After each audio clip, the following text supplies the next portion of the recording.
ধন্যবাদ মাননীয় স্পিকার।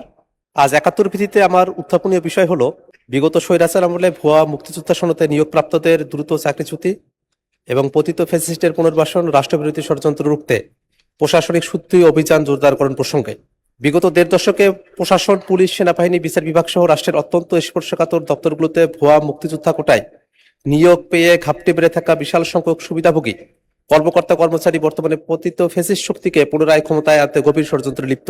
দৈনিক প্রথম আলোর সাম্প্রতিক প্রতিবেদন অনুযায়ী মুক্তিযোদ্ধা কোটায় নিয়োগপ্রাপ্ত ৯০,৫২৭ জনের সনদ যাচাই বাছাইকালে ইতিমধ্যে অন্তত ৮,০০০ জনের সনদে জালিয়াতের প্রমাণ মিলেছে এবং প্রতি ১০০ জনের মধ্যে ৭-৮ জনের তথ্যে গুরুতর গলবিল পাওয়া যাচ্ছে। ২০১৪ সালে ৫ জন জ্যেষ্ঠ সচিবের ভুয়া সনদের বিষয়টি প্রমাণিত হওয়া থেকে এটি স্পষ্ট যে রাষ্ট্রের রন্ধ্রে রন্ধ্রে এই জালিয়াতি কতটা সুপরিকল্পিতভাবে প্রথিত করা হয়েছিল।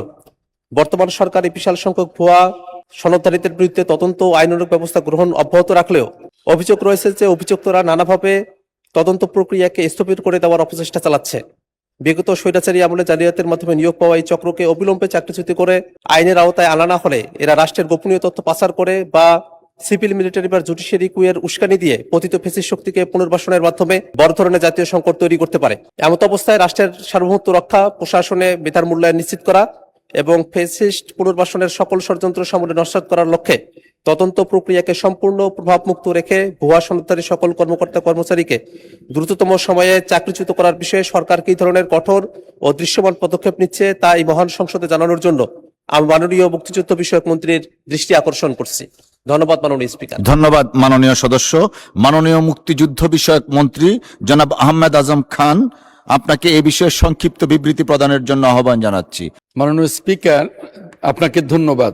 এই মহান সংসদে এত সময় উপযোগী এবং গুরুত্বপূর্ণ একটি প্রশ্ন উত্থাপন করবার জন্য আপনার মাধ্যমে মাননীয় সংসদ সদস্যকে ধন্যবাদ।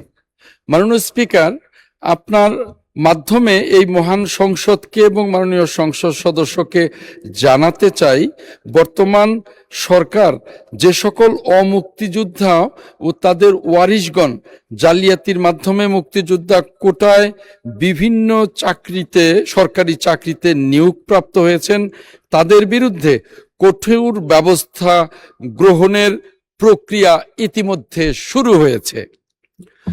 শুধু কোটার মাধ্যমে নিয়োগপ্রাপ্ত নয়, যে সকল অমুক্তিযোদ্ধা ও তাদের সুবিধাভোগীরা রাষ্ট্রের সুবিধা গ্রহণ করেছে তাদের বিষয়েও সরকার কঠোর ব্যবস্থা গ্রহণে প্রক্রিয়া শুরু করেছে। মাননীয় স্পিকার, সময়ের স্বল্পতার কারণে বাকি অংশটুকু পঠিত বলিয়া গণ্য করা হোক, আপনার কাছে এই অনুরোধ করছি। ধন্যবাদ মাননীয় স্পিকার। জি, অসংখ্য ধন্যবাদ। মাননীয় সদস্য, আপনার যদি কোনো প্রশ্ন থাকে। ধন্যবাদ আপনাকে। মাননীয় স্পিকার, আপনাকে ধন্যবাদ। অত্যন্ত দুঃখের বিষয় হচ্ছে মহান মুক্তিযুদ্ধকে আমাদের দেশে কিছু অসাধু লোক একটা ব্যবসায় পরিণত করেছিল। এটা এমন একটা ব্যবসা ছিল যে মুক্তিযুদ্ধের যদি একটা ভুয়া তারা ডিগ্রি নিতে পারে তো সেক্ষেত্রে তাদের চাকরি হয়ে যেত, নানা রাজনৈতিক দলে তারা পদ পদবি পেত, নানাভাবে তারা ভাতা পেত, নানাভাবে তারা সুবিধা ভোগ করতে পারত। এইসব ব্যক্তিবর্গ তারা একই তো আমাদের মেধাবী যারা আছে তাদেরকে নানাভাবে কোণঠাসা করেছে এবং একইভাবে তারা নানা ধরনের অন্যায়ের সাথে তারা নিজেদেরকে লিপ্ত করেছে। আমরা দেখেছি যে বাংলাদেশে মুক্তিযুদ্ধ সংগঠিত হওয়ার অর্ধশত বছর চলে যাওয়ার পরেও এখনো পর্যন্ত আসলে কতজন মুক্তিযোদ্ধা সেটার এখনো পর্যন্ত কোনো সুনির্দিষ্ট তালিকা এখনো পর্যন্ত নাই। কেন নাই? কারণটা যে তালিকাটা দেওয়া হয় সে তালিকার বিপরীতে এখন প্রায় ৭৯,০০০ ব্যক্তির ব্যাপারে এই অভিযোগ আছে যে তারা আসলে মুক্তিযোদ্ধাই না। এই সংখ্যাটা কিন্তু কম না মাননীয় স্পিকার। ৭৯,০০০ এই সংখ্যাটা যাদের ব্যাপারে অভিযোগ আছে যে তারা মুক্তিযোদ্ধাই না, অথচ তাদেরকে মুক্তিযোদ্ধা হিসেবে তারা কিন্তু ভাতা গ্রহণ করছে। এটা অত্যন্ত বড় একটা সংকটের জায়গা তৈরি করছে। এমনকি এই সংকটটা কতটা গভীরে পরিচিত হয়েছিল বাংলাদেশের, যে বাংলাদেশে একটা দল আওয়ামী লীগ, তারা তাদের দুঃশাসন, ফেসিবাদ, জুলুম, নিপীড়ন তার বিপরীতে ঢাল হিসেবে এই মুক্তিযুদ্ধকেই তারা ব্যবহার করত। কিছু লোক ব্যক্তিগত পর্যায়ে ব্যবহার করেছে, আওয়ামী লীগ এটা দলগতভাবে এটা ব্যবহার করেছে।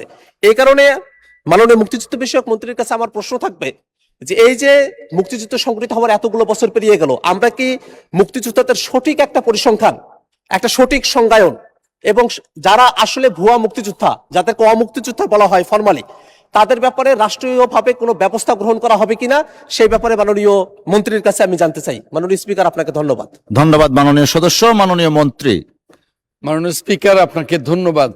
আমি আপনার মাধ্যমে মাননীয় সংসদ সদস্যকে আবারও ধন্যবাদ জানাই এই চমৎকার প্রশ্ন করবার জন্য। এই যে একটি পত্রিকায় এসছে যে ৭৯,০০০ অমুক্তিযোদ্ধা, এটাও আসলে সঠিক তথ্যের ভিত্তিতে না, এটা আরো বাড়তে পারে।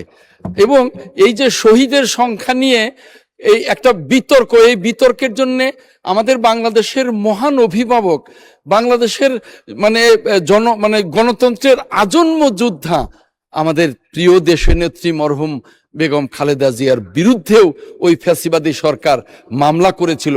কাজেই এই বিষয়ে 5টা মামলা আমাদের হয়েছিল, সরকার 5টি। মুক্তিযুদ্ধের সরকার, আমরা এ বিষয়ে কোনো ছাড় দেব না। এই মুক্তিযুদ্ধের সরকার, মুক্তিযুদ্ধের লালিত স্বপ্নের সরকার। কাজেই এই বিষয়গুলো নিয়ে আমরা কাজ করছি। আশা করি মাননীয় সংসদ সদস্য এটা দেখতে পাবেন।